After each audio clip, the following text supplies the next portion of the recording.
Danoli and Flaky Dove with Shawia fourth as they come to the first of the 11th flight. Muse clear of Danoli, Flaky Dove and then Shawia, then Valfine, then Fortune and Fame and Moleboard.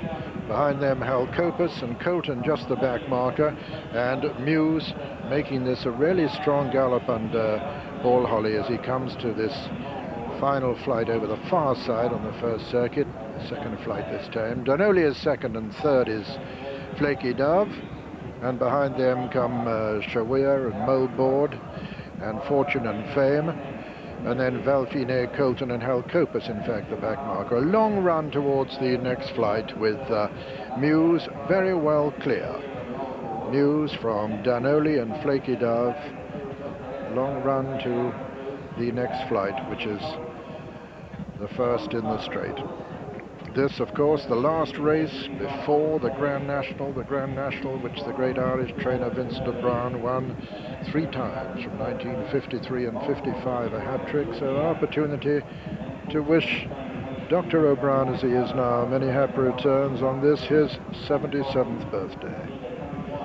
Meanwhile, Muse comes to this flight, clear, number 3 in the Martell Aintree hurdle, a long way clear of Danoli and the champion hurdler Flaky Dove. Just in behind them, Moleboard and Shawia, and behind them Valfine, Fortune and Fame, Halcopus and Colton. Over the fourth, and Muse. From Danoli, who didn't jump that terribly well. Flaky Dove is in third, and 4 Moleboard, 5 Shawia, then Fortune and Fame and Valfine. Muse clear at that one. And as they run down to the winning post with another complete circuit in the Martell Aintree hurdle, it's Muse under Paul Holly, who rides the stable companion, Mighty Fulcrum, in the Grand National. About 10 to 12 lengths clear of Danoli, Flaky Dove, and behind Flaky Dove is Moleboard, then Shawia, then Fortune and Fame, and Valfine on the inside, Halcopus and Colton, and Muse maintaining this considerable advantage as he goes over to the far side, still in second as the Cheltenham winner, Danoli, followed by the champion hurdler Flaky Dove, then the Triumph Hurdle winner, Shawia, and behind them Moleboard, Fortune and Fame, the Irish champion hurdler, then Valfine, Colton and Halcopus. Muse's lead just marginally reduced now as he comes to the first flight over on the far side. This is number 6 of the 11 flights. Muse clear of Danoli, Flaky Dove going very well in third, Shawia on the outside, Moleboard, Valfine on the inner, then Fortune and Fame, Colton and Halcopus. Come to number 7. Muse clear of Danoli, but Danoli moving up quite ominously on the outside now.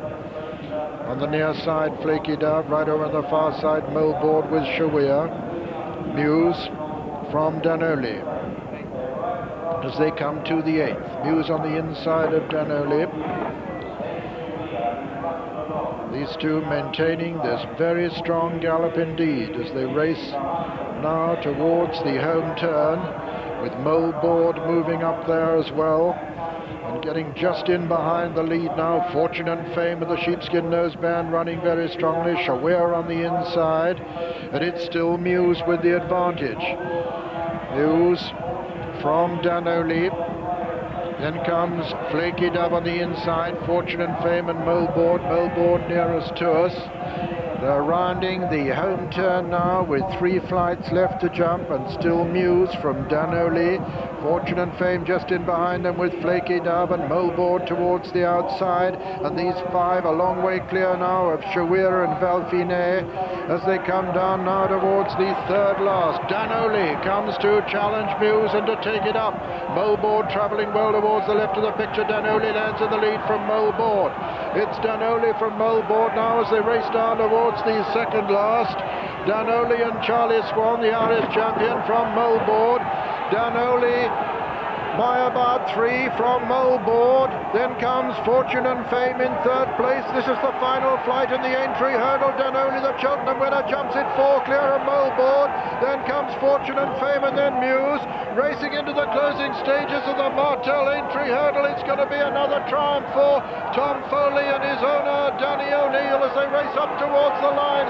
And it's Danoli, the 6-year-old, getting tremendous applause from the crowd as he races to the line. The winner of the Martell Aintree hurdle. Fortune and Fame and Moleboard are going to be in a photo for 2nd and 3rd, with Moleboard gallantly just holding the Irish champion. Fortune and Fame out of 2nd place, with 4th Muse, 5th came Flaky Dove, a disappointing English champion hurdler there, followed by Shawir, and then a long way back, furlongs behind, are Colton Valfine and Hal Copus. And so the result: first, number 2, Danoli, owned by Mr. Danny O'Neill, trained by Tom Foley in Ireland and ridden by Charlie Swan, the 9-2 winner. And officially it's a photo for 2nd place, but little doubt that number 5, Moleboard, owned by Mr. Wally Sturt, trained by Jim Old and ridden by Tom Grantham, held Fortune and Fame, owned by Dr. Michael Smurfit, trained by Dermot Weld and ridden by Adrian Maguire, out of 2nd place. But this is the winner, Danoli by the Parson, out of Blaze Gold, and what a marvellous double for this horse to complete Cheltenham Festival and the Aintree Grand National Meeting. They reputedly turned down £200,000 for this horse before he ran at Cheltenham, and what a brave move that was for a gelding. It's a big sum, but he's come here in this staying race and really won well. Yes. You immediately said this is one for the Champion Hurdle next year. I wonder if it's for the 3-mile hurdle, because the conditions today were so testing, and this is really galloped to the ground. I thought, just in the back of your picture there, Fortune and Fame was absolutely cantering, turning the straight. I thought Flaky Dove was going very well turning the straight, but they just didn't get home in these very testing conditions. But what a good horse this is. Yes, Danoli has come home by a very wide margin. Well done to Wally Sturt's old horse there in 2nd place. He really has run well, Moleboard, and Fortune and Fame just probably in